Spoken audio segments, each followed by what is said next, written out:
Donc nous poursuivons notre enseignement, toujours sur le thème qui est intitulé « Si je plaisais aux hommes ». Si je plaisais encore aux hommes, du moins, je ne serais pas serviteur de Christ. Je répète, si je plaisais encore aux hommes, je ne serais pas serviteur de Christ. Nous avions essayé d'étudier un peu cette écriture qui se trouve dans Galates chapitre 1 au verset 10. Galates chapitre 1 au verset 10.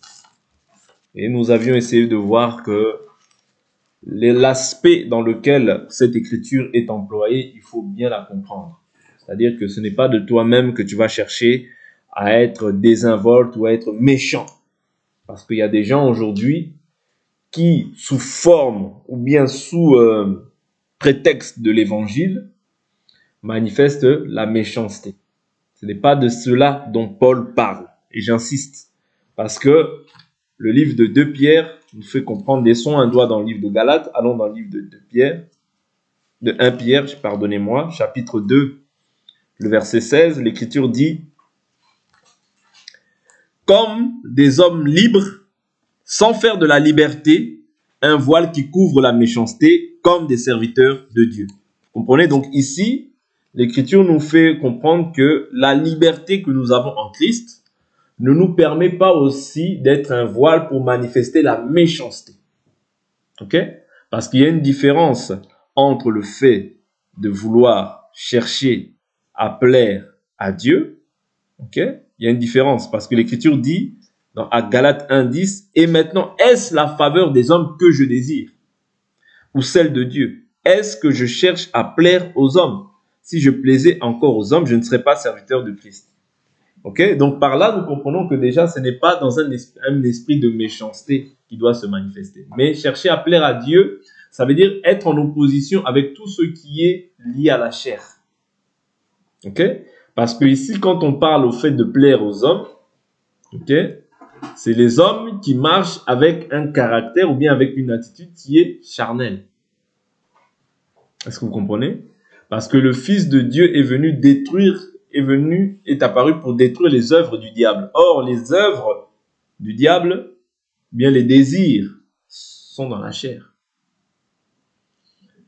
Vous comprenez? D'où l'importance de comprendre que ce n'est pas parce que je ne veux pas plaire aux hommes que je dois, par exemple, mal leur parler. Non. Ce n'est pas parce que par ce moyen-là, je ne glorifie pas Dieu aussi. Quand j'agis comme ça, je ne glorifie pas Dieu, je suis aussi charnel. Je dois commencer à mal parler aux gens. Non. Là aussi, tu es charnel quand tu agis comme ça. Parce que là, c'est-à-dire, parce que la Bible nous dit, je prends cette écriture dans Proverbe 14. Vous voyez? Donc, c'est pour ça que la Bible est très bonne, parce que la Bible te coincera partout. Il y aura toujours une écriture pour te coincer quand tu veux agir d'une manière qui est contraire à la volonté de Dieu. Il y aura toujours une écriture qui va te coincer. Proverbe chapitre 15, verset 1. Une réponse douce calme la fureur, mais une parole blessante excite la colère. Comprenez? C'est-à-dire que la personne qui agit avec une parole blessante, ça excite la colère. Mais quand tu réponds doucement à une personne, ça calme la fureur. Vous comprenez? Donc ici, je viens simplement poser ces choses-là pour qu'on comprenne que nous ne devons pas faire de la liberté un voile qui couvre la méchanceté. Non, c'est mauvais. Oui. Nous avons été appelés à la liberté, mais ne faisons pas de cette liberté un prétexte pour vivre dans le libertinage. Parce qu'il y a le libertinage, oui, dans le fait de vivre dans la débauche et toutes ces choses-là. Mais lorsque aussi tu t'adonnes à mal parler aux gens, à t'adresser d'une manière insolente aux gens, sous prétexte de liberté, tu marches selon la chair. C'est très important. C'est-à-dire que les aspects dont Paul ici est en train de traiter, c'est vraiment plaire à Dieu. C'est-à-dire observer ses commandements. Parce que Jésus a dit quoi? Si vous m'aimez, garder mes commandements. C'est ça, plaire à Dieu. Vous comprenez? Plaire à Dieu, c'est ça. C'est-à-dire garder ses commandements. Ce n'est pas comme toi, par exemple, tu es né au village, tu viens ici avec ton insolence du village et tu commences maintenant à mal parler aux gens. Sous prétexte que moi, je suis serviteur de Dieu. Comme je marche dans la crainte de Dieu et que je ne demande pas l'argent aux gens, je peux maintenant mal parler aux gens. Non. Là, tu prends ta mauvaise éducation du village. La parole, c'est ça notre coutume et notre constitution et la fondation de tout enfant de Dieu. C'est-à-dire qu'il n'y a aucune personne qui est au-dessus de la parole, mais tous nous nous soumettons à la parole. C'est très important. Parce que sinon, chacun va ramener ses raisonnements, ses pensées. Et souvent, ce sont des pensées charnelles que nous amenons. Or, nous ici, nous voulons refuser tout ce qui est lié à la chair pour vraiment marcher par l'esprit. Parce que marcher par l'esprit, c'est marcher aussi selon la parole. Être conduit par l'esprit, c'est être conduit par la parole. Je pose un acte, que dit la parole? Ok? Donc c'est très important de comprendre que c'est dans quel aspect que je ne dois pas plaire aux hommes. Mais est-ce que cela m'empêche de pouvoir faire un cadeau à un homme, ou à une femme, ou à ma femme, ou à quelqu'un? Non, loin de là. Vous voyez, n'allons pas dans les extrêmes, restons équilibrés. Vous voyez, je peux faire des plaisirs aux gens, c'est pas mauvais. Vous voyez, je peux faire un cadeau, ce n'est pas mauvais. Parce que Paul dit, je m'efforce à avoir une bonne conscience envers Dieu, mais aussi envers les hommes. Une bonne conscience par rapport à quoi? Par rapport à mon comportement, par rapport à mon attitude vis-à-vis des gens. Ne pas avoir un mauvais témoignage. La manière dont je m'exprime, la manière dont aussi je suis avec les gens qui m'entourent, c'est ça qui va déterminer aussi ce que je suis. Parce que si les personnes qui sont tout autour de moi attestent que j'ai un mauvais témoignage, à combien plus forte raison Dieu ne peut pas être content aussi? Parce que les personnes doivent attester que oui, il a la crainte de Dieu. Mais ton témoignage, ton comportement, ta manière d'être avec eux, l'humilité que tu dois manifester, la simplicité que tu dois manifester. Vous voyez, Paul dit, j'étais faible avec les faibles. Je me suis fait tous à tous. C'est-à-dire, avec les Juifs, il a été comme avec les Juifs. Avec ceux qui sont sans loi, comme avec sans loi. Mais lui n'est pas sans loi, mais il est sous la loi de Christ. Vous voyez? C'est-à-dire qu'il s'est fait tout à tous. S'adapter aussi, c'est très important. Vous voyez? Parce que quand je prends ça, il ne faut pas le prendre d'une manière brute, mais il faut essayer de voir les cas. Vous voyez? Il faut essayer de voir des cas. Se faire aussi tout à tous, c'est aussi très important.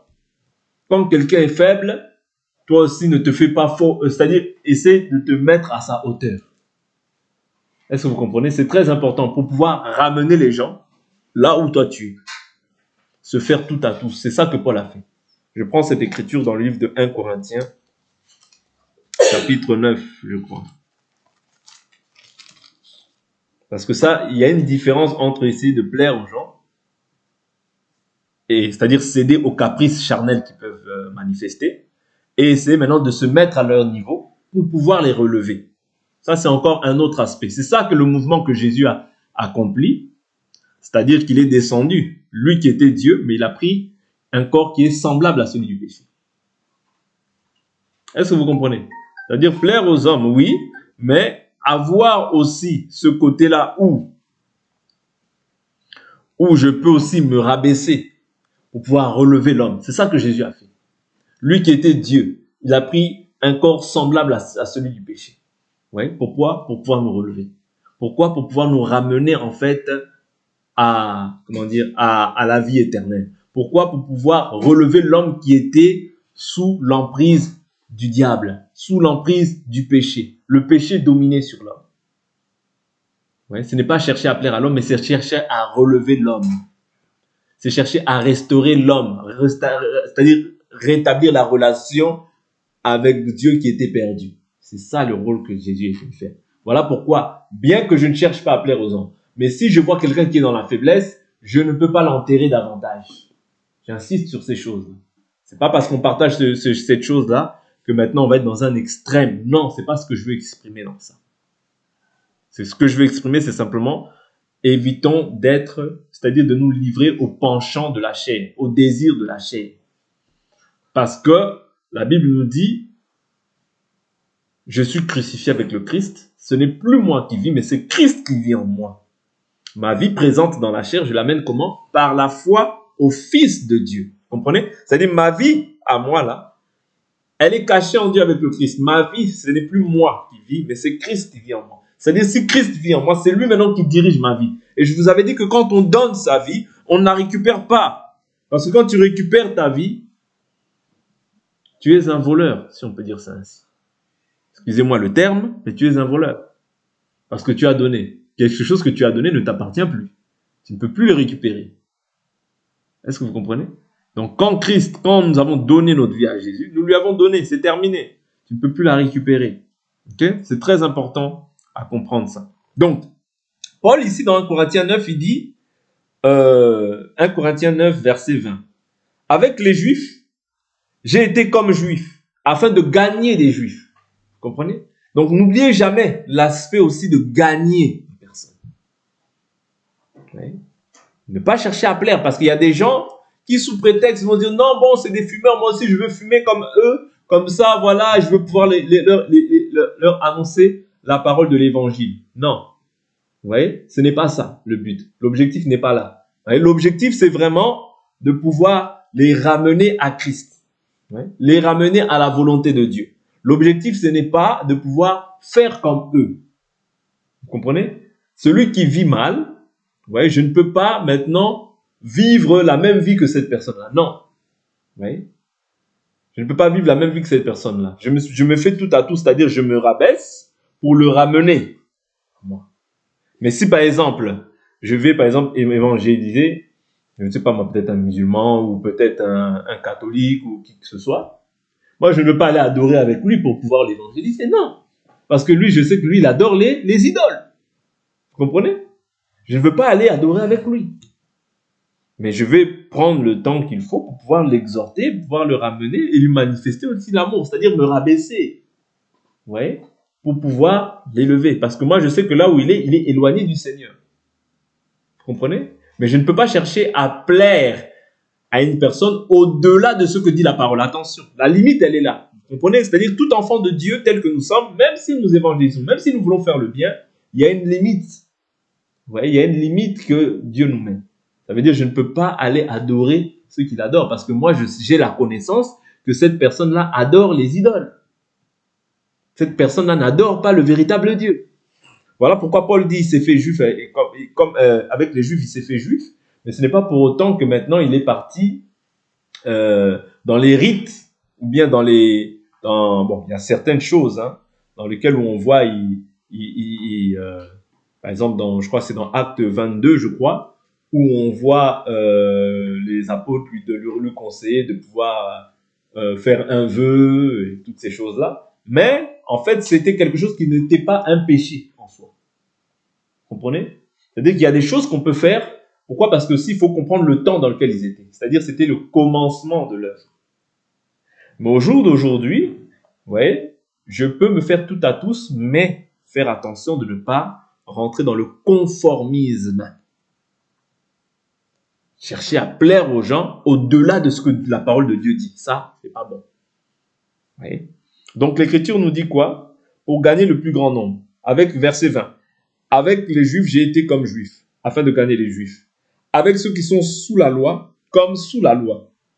Et pourtant, je ne suis pas moi-même sous la loi, afin de gagner ceux qui sont sous la loi. Avec ceux qui sont sans loi, comme sans loi. Et pourtant, je ne suis pas moi-même sans la loi de Dieu, mais sous la loi de Christ. C'est-à-dire que là, il fait une distinction entre la loi de Dieu, c'est-à-dire la loi de Moïse, et la loi de Christ, c'est-à-dire la loi de l'esprit de vie en Christ Jésus. Vous comprenez? Mais c'est toujours la loi de Dieu, mais qui est expliquée. Afin de gagner ceux qui sont sans loi. J'ai été faible avec les faibles, afin de gagner les faibles. Est-ce que ça veut dire que maintenant, je vais manifester la faiblesse charnelle? Non, ce n'est pas ce qu'il est en train d'expliquer. Ça veut dire je compatis à leur douleur. Je m'abaisse dans leur souffrance avec eux. Mais pourquoi? L'objectif, c'est de les relever. Quelqu'un vient, par exemple, je suis tombé dans l'impudicité. Toi, ne sois pas disciple de Moïse. Pourquoi je dis disciple de Moïse? Parce que la femme adultère, lorsqu'elle a été trouvée en adultère, bien sûr, ici, je n'encourage pas ces choses-là. Je n'encourage absolument pas ces choses-là. Pourquoi? Parce que la Bible est claire. La grâce de Dieu, source de salut pour tous les hommes, a été manifestée. Elle nous enseigne à renoncer à l'impiété, au désir de ce monde. Et la Bible nous dit de fuir l'impudicité. Quand je parle de l'impudicité, on peut parler aussi du vol. C'est-à-dire qu'on n'exclut pas tout autre péché.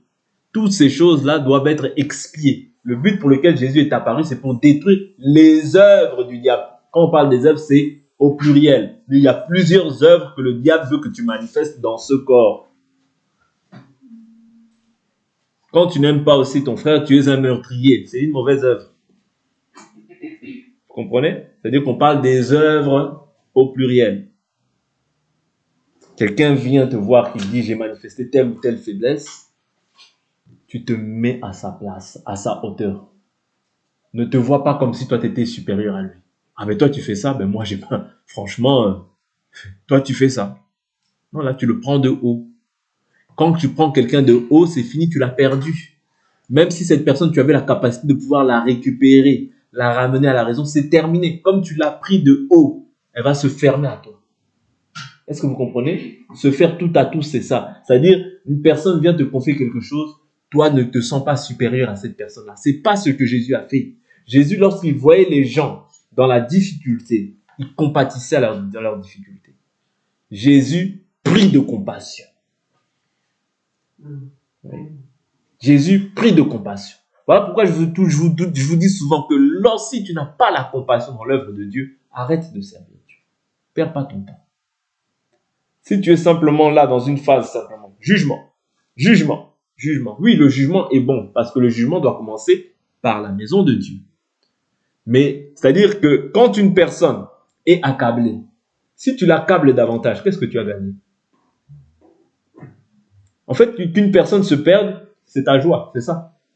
Non, ça ne doit pas être ta joie. Si cette personne, c'était ton fils, si cette personne, c'était ta fille, et qu'on l'accablait, est-ce que toi, tu serais content en tant que maman ou en tant que papa? Je ne pense pas. Voilà pourquoi la Bible dit c'est du jugement dont vous jugez qu'on vous jugera. Faites attention. Cette même personne que tu juges avec sévérité, Dieu aussi jugera aussi avec sévérité quand ce sera toi. Parce que Dieu est juste. Même si toi, tu ne l'es pas, mais quand ce sera toi, accepte aussi qu'on te juge aussi difficilement comme ça. Voilà pourquoi n'oubliez jamais la miséricorde. Triomphe du jugement. Est-ce que vous comprenez? Quand une personne est dans la difficulté, on ne l'enterre pas davantage. Non, on s'abaisse avec elle, on se met à son niveau, mais voire plus bas que cette personne, pour essayer de voir comment est-ce que je peux la ramener. Mais si tu enterres une personne qui est déjà abattue, tu ne fais rien d'autre que l'œuvre du diable. Je vous dis la vérité, tu ne fais rien d'autre que l'œuvre du diable. Voilà pourquoi Paul dit, j'ai été faible avec ceux qui étaient faibles. Je me suis fait tout à tous. Pourquoi? Afin de gagner. N'oubliez pas le but pour lequel Dieu nous envoie dans la moisson, c'est pour gagner.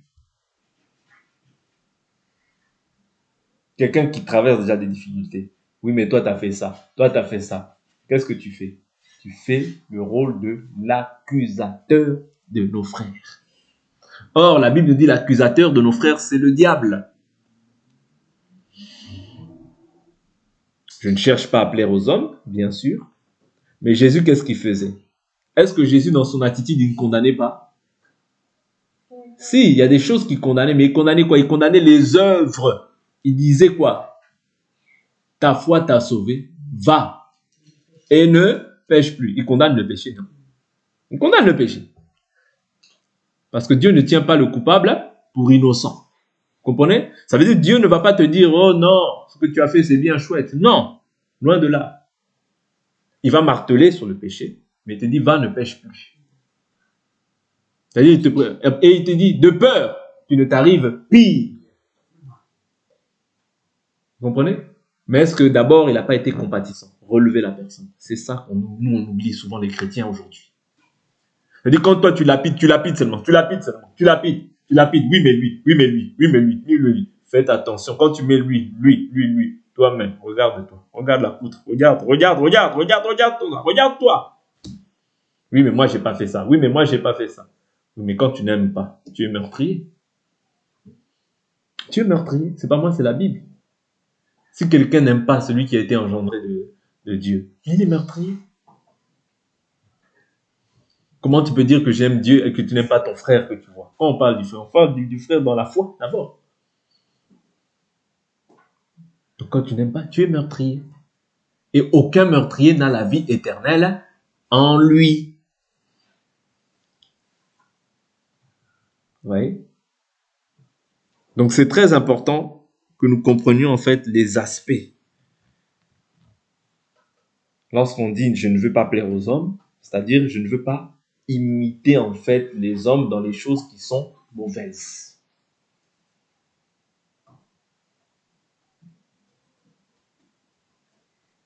Ne sois pas vaincu par le mal, mais vainqueur du mal par le bien. C'est-à-dire, toi, ce qui doit t'animer, c'est le bien. Même si quelqu'un fait le mal, toi, relève-le. Prends la peine de l'aimer. Prends la peine d'abord d'aimer. Souvent, aujourd'hui, on est là simplement la pierre. On ne prend pas la peine d'aimer la personne. Quand on n'aime pas une âme, on ne peut rien faire avec cette âme. D'abord, la première chose, c'est d'aimer. Aimer la personne. Mais aujourd'hui, on n'aime pas. C'est plus facile de lapider. C'est plus facile. C'est dur d'aimer une âme. C'est dur de considérer, d'essayer de prendre le temps, de relever la personne, de redresser la personne qui est affaiblie. C'est ce qu'a fait, en fait, le bon samaritain. Vous comprenez? Le sacrificateur est passé outre. Le lévite est passé outre. Mais le bon samaritain, qu'est-ce qu'il a fait? Il a pensé ses plaies. C'est ça qu'on doit faire. Il l'a confié à l'autre. Et il lui a donné l'argent. Il lui dit, prends soin de lui. Quand je reviendrai, je te remettrai ça. Vous comprenez? C'est ça qu'on doit faire. Relever la personne qui est blessée. Relever la personne qui est détruite. Sans pour autant aller nous aussi nous livrer à des choses qui sont mauvaises. Non, c'est pas ça. C'est-à-dire, je relève la personne, la compassion, la miséricorde. Ces sentiments aujourd'hui manquent beaucoup dans l'Église. Ces sentiments-là, c'est-à-dire de prendre la charge de l'autre comme si c'était toi. De prendre la situation de l'autre comme si c'était toi. Oui. C'est-à-dire, tu ne regardes plus ton intérêt, mais tu regardes l'intérêt du royaume. Quand tu arrives à ce niveau-là, tu arrives à un niveau de spiritualité élevé. Parce que tu ne vois plus la personne comme si c'était un étranger, mais tu vois Jésus dans la personne. Jésus, tu ne le verras pas forcément comme ça. Non, Jésus, tu le vois au travers de tous les petits Jésus qui sont là. C'est-à-dire tous ceux qui ont le Christ en eux, c'est eux Jésus. On cherche Jésus partout. Jésus est en toi, Jésus est en moi. Quand je te fais du bien, je fais du bien à Jésus. J'aime Jésus, mais tu vois le frère, tu as la haine. Tu n'aimes pas encore Jésus. J'aime Jésus, mais tu vois ta sœur, tu as la haine. Tu n'aimes pas encore Jésus comme Jésus veut que tu aimes. Tu honores Dieu de lèvres, mais ton cœur est éloigné du Seigneur. Et c'est ça le problème qu'on a aujourd'hui. La plupart de tous les enfants de Dieu. Jésus, je t'aime, Jésus, je t'aime. On est prompt à chanter des cantiques. On est prompt à pouvoir prier. On est prompt à pouvoir faire des œuvres. On veut être vu des hommes. Mais on ne veut pas que Dieu prenne plaisir à notre vie comme il a pris plaisir à la vie de Job. Comprenez? Soyons vrais dans nos actions. Parce que Dieu connaît nos cœurs. Tu peux mentir aux hommes, mais Dieu connaît ton cœur. Dieu connaît ton cœur. Tu peux tromper tout le monde, mais tu ne peux pas tromper Dieu.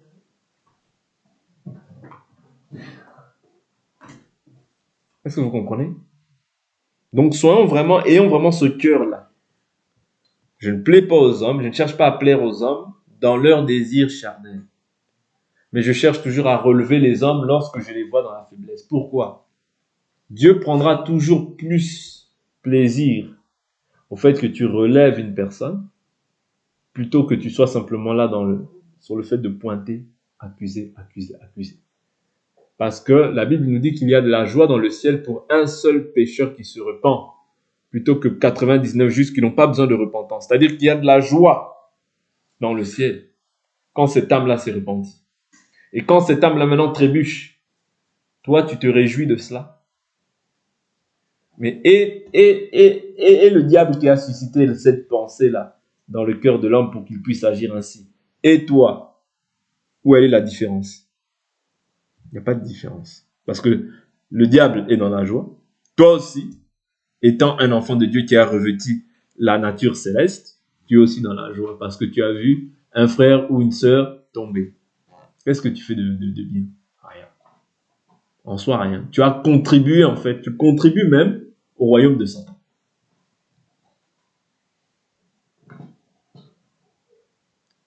Le frère, il a péché. Ah, tu brandis. Ha! Scoop. Allez, caméra. Celui-là a péché. Vous croyez que c'est ça? Dieu ne prend... Attends. En quoi Dieu peut être glorifié quand vous exposez ses élus? En quoi Dieu peut être glorifié? Non. Non. Dieu n'est pas glorifié en cela. Parce que c'est le royaume de Dieu qui est affaibli. Quand je dis le royaume de Dieu, comprenez-moi. C'est-à-dire que le nom de Dieu est blasphémé quand on agit ainsi. Quand un frère tombe, les gens... Ici, je ne suis pas en train de justifier le fait que les gens doivent tomber, non. Ouais. Il y a des faux, oui, nous devons les exposer.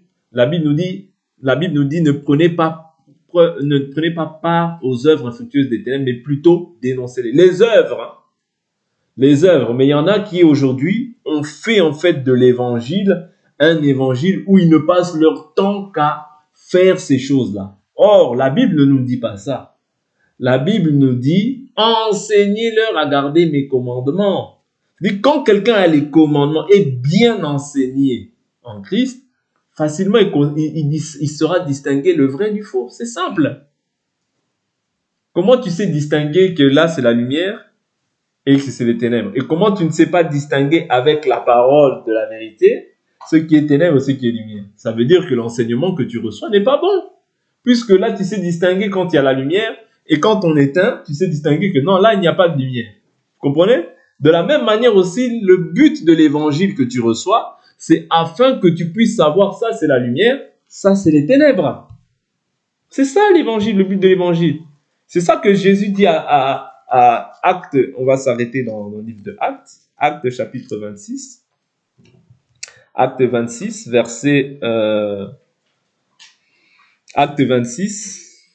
Actes 26, verset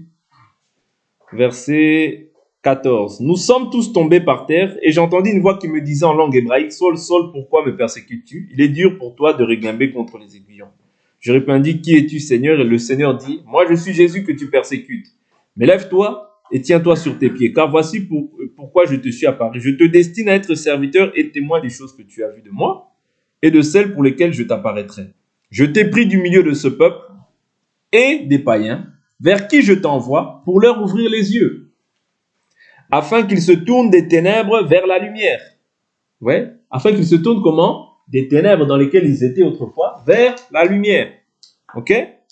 Et du pouvoir de Satan vers Dieu. C'est-à-dire, quand tu viens à Dieu, tu viens dans la lumière, n'est-ce pas? Ok, c'est-à-dire que les œuvres des ténèbres, c'est ce que tu faisais autrefois. Et qu'ils reçoivent le pardon des péchés et un héritage avec ceux qui sont sanctifiés par la foi en moi. Vous comprenez? C'est-à-dire, c'est ça le rôle de l'évangile. L'évangile, c'est une lumière. Quand tu reçois cette lumière-là, tu dois maintenant distinguer ce qui est saint de ce qui est profane. Ce que Dieu agrée et ce que Dieu n'agrée pas. Ce qui est ténèbres et ce qui est lumière. Le vrai serviteur du faux serviteur. On n'a pas besoin encore de te réenseigner qui est vrai, qui est faux. Tu les reconnaîtras à leurs fruits. Simple comme bonjour maman, bonjour papa. Comprenez? À nous simplement de garder l'enseignement. Ce que tu as reçu, garde-le fidèlement jusqu'à la fin. Amen? Et Dieu sera glorifié. Donc, ici, pour terminer, simplement nous faire comprendre que une personne est affaiblie, une personne est abattue, une personne est détruite. Le but pour lequel Jésus est venu, c'est d'abord relever les gens, mais ne pas se conformer à la volonté des hommes. Parce que la Bible nous dit, et lui dont le péché, lui qui n'a pas commis le péché, Dieu l'a fait pécher. C'est-à-dire que malgré qu'il pouvait être avec les hommes, malgré qu'il pouvait être entouré des hommes, mais lui n'a pas commis le péché. Vous comprenez? C'est-à-dire c'est ça que toi tu dois faire. Aller des fois aussi vers le monde, mais ne pas faire comme le monde. Parce que Dieu, toi, t'appelle à être saint, à être pur, à être juste. C'est à ça que Dieu t'appelle, mais sans pour autant te conformer aux désirs et aux pratiques des hommes. Que Dieu nous bénisse, on va s'arrêter là pour aujourd'hui. On va prier.